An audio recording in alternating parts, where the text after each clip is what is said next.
Have you ever really wanted to buy something, but it cost too much money, so you couldn't afford it?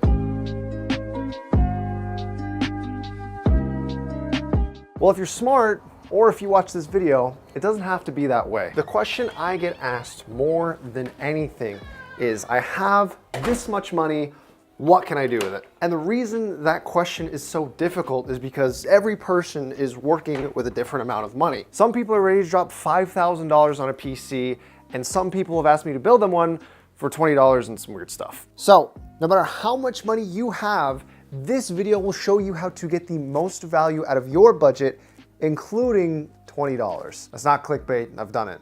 I'll show you how to get a computer with only $20. First of all, if you want to ask more questions, find anything confusing, or need more specific information about anything in this video, come to my Twitch live streams. Most of the time I'm there to entertain, but I also spend a lot of time answering questions so that people don't make a bad purchase. And it's not just me. We have a lot of smart people there too, so be sure to join the Discord server, which is linked below, and follow me on Twitch so that you know when I go live. That is the best way that I can help you. Okay, so we have a few notes to go over before we get into these lists. Number 1, every list on this video will be good performance-wise for at least 2 to 3 years and will only include brand new parts. As more demanding games come out, you will need to adjust your settings, but you won't need to sell your PC and buy a new one. Number 2, you might be thinking, Black Friday's right around the corner. Why don't I just wait and buy a cheaper pre-built PC? Just know, any list in this video will be a better deal than anything you can find during Black Friday on pre-built PCs. Number 3, not everything on these lists will be 100% concrete. If you know enough about computer parts, you can be slightly flexible in changing up what I recommend. However, if you know nothing and just want to copy exactly what is in this video, you will still have a great PC for the budget. Number 4, there is also some important information that you need to know on why I chose the parts in the way that I did, just in case any of you want to make a counter argument. You'll notice that every list in this video has an SSD. I am not going to give you a list to build a slower computer. While there are some hard drives out there that can operate slightly faster than some of the slower HDDs that some of us might be used to or have grown up with, I refuse to think that in 2019 you cannot have a faster computer on a budget. Concerning the RAM, every list in this video will be running 2 sticks for dual channel. Some of you might want to point out that it is actually cheaper to buy 1 stick of RAM right now and then upgrade to a second one down the line in the future. The reason I'm not going to let you do that because if you look on the internet, you will see multiple resources pointing out that running 1 stick of RAM will dramatically decrease the performance of your computer. If you want to use gaming as an example, you can check out Jay's 2 cents video on how memory allocation affects performance, and you will notice there's quite a big dip in FPS if you run it that way. I promise you the $5 to $10 you will save on that 1 stick of RAM is not worth the performance drop. Concerning power supply options, you will notice I used PCPartPicker.com, and in all of those lists, I have what is the cheapest power supply that will support a graphics card as well as a CPU. Do not buy that power supply. There are actually $10 to $20 cheaper options available on Amazon or on the B-Stock site for EVGA. I have those linked in the description, so if you want to buy those, which you should, it's better value, just look below. Just note that Amazon is a little bit more pricey, so if you really want to get the best value, buy a B-Stock EVGA power supply. You should be able to get a 600 watt one at all times for around $30. Number 5. Now, you might not know what you want to do with this PC, you just know that you want a nicer one. If you are a gamer, the games you plan on playing should play a part in your decision-making process for what list you're going to go with if you are money conscious. For example, if you're someone who only plays Doom, which is heavily optimized by Vulkan API, you can get an incredibly trash cheap PC and still get a lot of frames per second. If you plan on playing Red Dead Redemption 2, which we've come to find out is really poorly optimized, you're going to need something a little bit more expensive. And if you are a streamer and you plan on becoming the next Shroud or Ninja, you will probably need something even nicer than that. And lastly, if any of you are looking to hit a specific FPS number in any games that you might want to be playing, make sure you do a benchmark search for the graphics card in these lists to make sure that list will meet your requirements. Those are all the important things to know. So now let's get into the lists. First off, we have the no budget gaming PC. And I'll be honest, this is half a joke. But if you are someone who enjoys throwing money at things without a care in the world, or if you need to compensate for something, then this is the PC for you. The entire thing is going to cost you just under $8,000. In this completely unnecessary powerhouse, you are going to have a 32-core, 64-thread processor, 128 gigabytes of RAM, and 2 RTX 2080 Ti's. If you don't understand anything I just said, just know this is the Bugatti Veyron of PCs. Why would you get this? You're either buying the head editor of your professional video editing company a new toy, or you're incredibly insecure.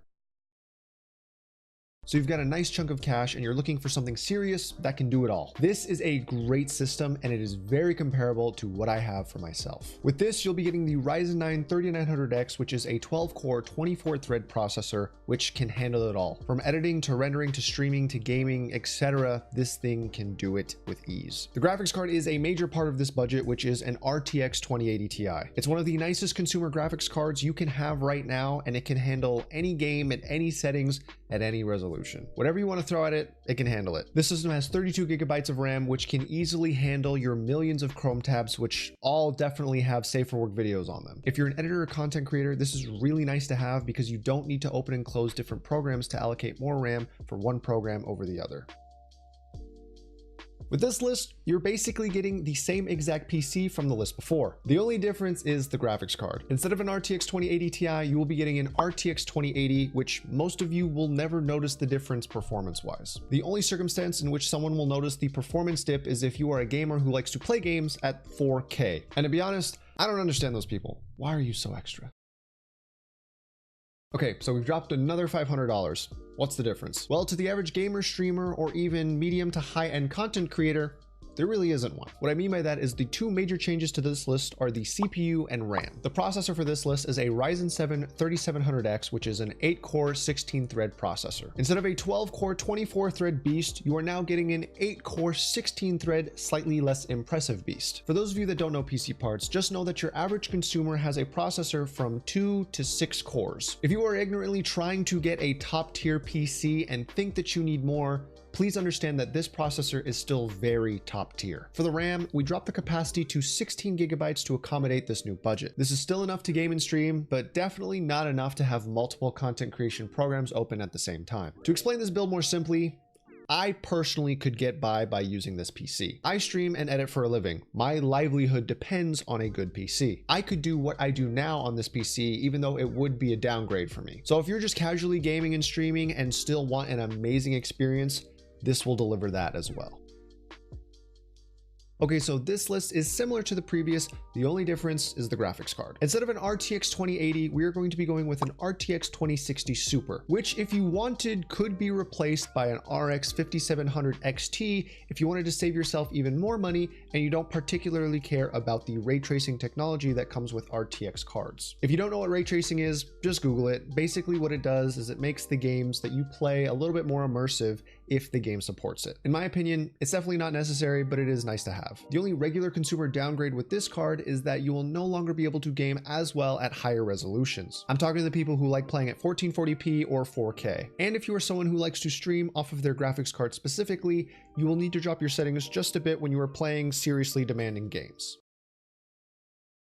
Okay, so we dropped another $500. You're probably thinking, we're going to start noticing some serious performance loss. To that I say, yes, but also no. In this list, the major differences are the CPU and graphics card. Instead of a Ryzen 7 3700X, we're going to be going with a Ryzen 7 2700X, which I mentioned earlier. Remember, it is only 10% worse. But you should be aware of this. Price-wise, the 2700X is actually 30% cheaper than the 3700X. So if you're just going off value alone, the 2700X is actually a better buy. For the graphics card, there is definitely a decent downgrade here because this list utilizes the GTX 1660, which is about 30% worse on average in comparison to the RTX 2060 Super. Now you might be thinking 30% is pretty absurd. That's a huge dip. However, this list is $500 cheaper than the last one for what is still a pretty high-end gaming PC. Now you might be thinking 30% is pretty absurd. That's kind of a big number.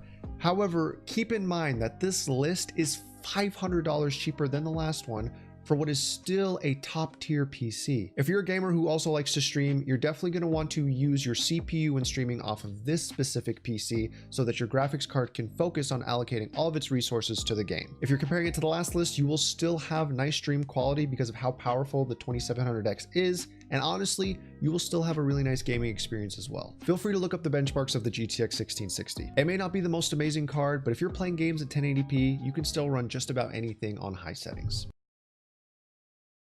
Okay, so we have definitely now entered the lower budget end of PC building. These lists going forward will be the lists that definitely compete and beat out any Black Friday pre-built PC that you're going to find. Like I said before, anything in this video is going to do that, but these ones specifically will give you much better value than anything even comparably priced. I say that because there are actually some decently priced pre-built PCs coming from CyberPower PC during Black Friday. If you don't want to build your PC and you want more information on that, follow me on Twitter. I am posting a Black Friday guide for all things tech related, including those pre-built PCs. So make sure to check it out. Anyways, this list is my favorite out of all of them. This is the one that I use most often when I'm trying to surprise someone with a new PC or get them into gaming, and I really want them to have a great experience. Here you are getting a Ryzen 5 2600, which is a 6-core 12-thread processor, 16 gigabytes of RAM, and an RX 580 8GB graphics card. Now, I know I said earlier that the average consumer processor can be anywhere from 2 to 6 cores,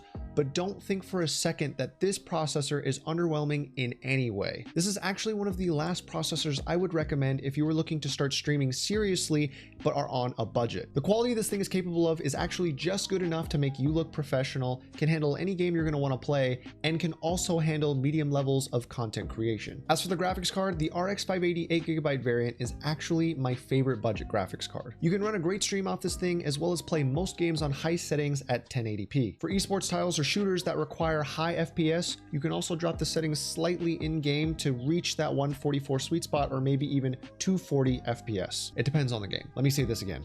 This is my favorite list out of all of them in this video. I cannot stress to you how much performance you are getting for how little you are spending on this PC. Now we're getting into the area where we're making sacrifices. I'll be honest with you. This PC is not very pretty. This is the only time I will point that out because the rest of the budgets going forward require you to get the cheapest case possible in order to stay under budget. So if you can find something cheaper than what I've linked below, feel free to change it. That said, what this PC lacks in looks, it makes up for in performance. This PC uses the Ryzen 5 1600, which is also a 6-core 12-thread processor. It's just slightly weaker in the previous generation of the Ryzen 5 2600. We also have to drop our RAM capacity to 8 gigabytes, which makes multitasking on this PC a lot more difficult. What's crazy about this build is you are actually still able to stream as well as game. That's right, you can have a gaming and streaming processor for $400 using new parts. The processor is the only thing you are going to be able to stream off of because the graphics card is the GTX 1650. It's not so much that that graphics card is incapable of streaming, it's just a weaker variant of the 1650, so you're not going to want to use that for any encoding. That said, it's not that bad of a card. It can still play a lot of games pretty decently on 1080p. I would recommend keeping most of your games at medium settings. Content creation is definitely still possible on this PC. However, I would strongly advise against longer form 10-minute videos because that will start to burden your editing software. This is mostly due to the smaller RAM capacity. Overall, this is a solid system. If you're just gaming, this is an awesome option, and if you want to do a little bit more than that, this PC is still capable. All right, so from this point onwards, you are getting a slightly improved gaming console. This system is for gaming. It's not great, but it's definitely not bad. If you're someone playing at 1080p, just running esports titles, you're gonna have a good time on this system. If you're someone who wants to load up more advanced titles like Red Dead Redemption 2 or the new Star Wars game, you're definitely gonna have to drop your settings to medium, maybe even lower to enjoy them at a reasonable frame rate. In this PC, we're using the Ryzen 3 1200, which is the weakest processor of the non-integrated graphics Ryzen series. It is a 4-core 4-thread processor, which is fine for gaming and productivity, but not streaming and content creation. If you surf the web and play games, this is fine. The RAM and graphics card are actually the exact same from the previous list, so no changes there. The only time I would recommend buying this specific list is if you have $350 to spend now and plan on running into an extra $250 in the future to make a nice upgrade. Now that might sound like a total of $600 and you're thinking, I should just wait till I have that much money. But remember, when you buy newer parts, you can sell your old ones to subsidize the cost.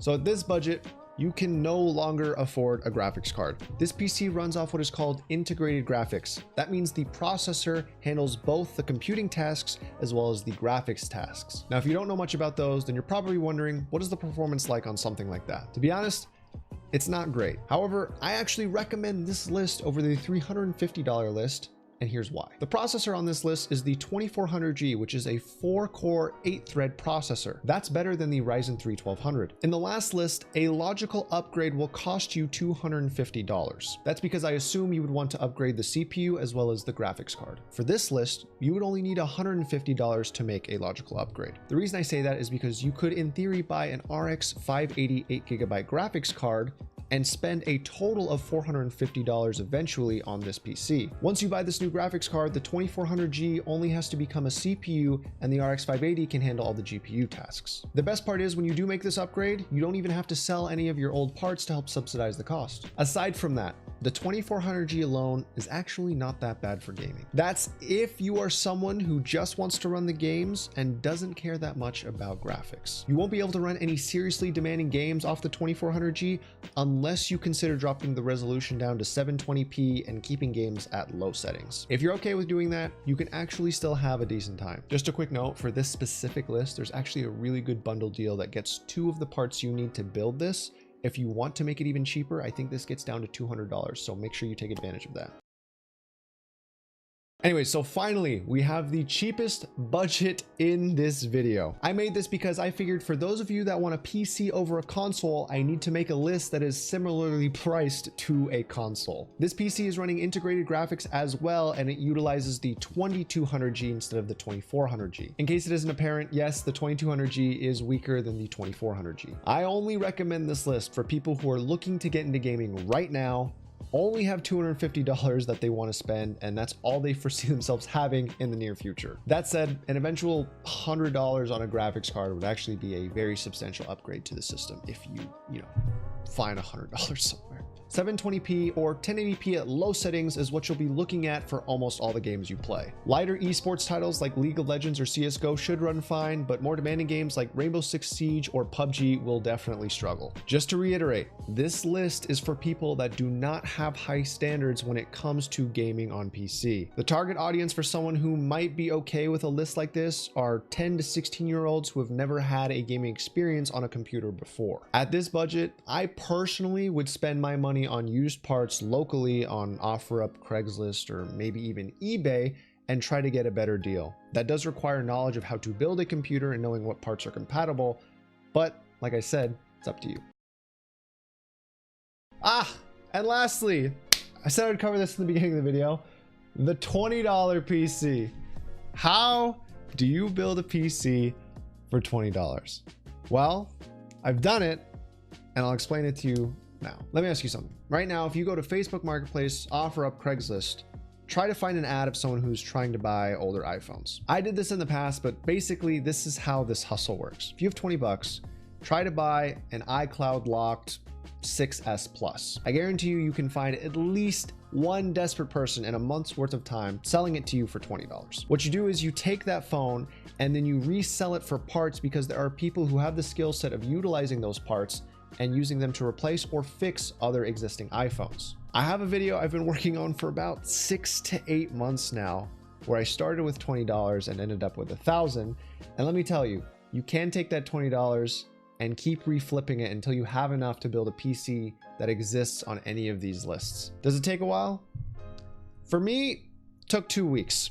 It's up to you if you're willing to put in that hustle. I'm just putting that option out there. If you really don't have the money, it is possible to work your way up. So I hope out of any of the budgets or any of the information I shared here, you're able to get the PC of your dreams for this holiday season. I hope it helps out. Just remember a few things. Come to the live streams if you have any questions about anything on this video, or if you have a more specific question that wasn't addressed here. There is a huge Black Friday guide coming out that I will be posting on Twitter. And then finally, thank you guys for watching this video. I hope you found it creative, entertaining, or informative in any way, shape, or form. And as always, have a great day.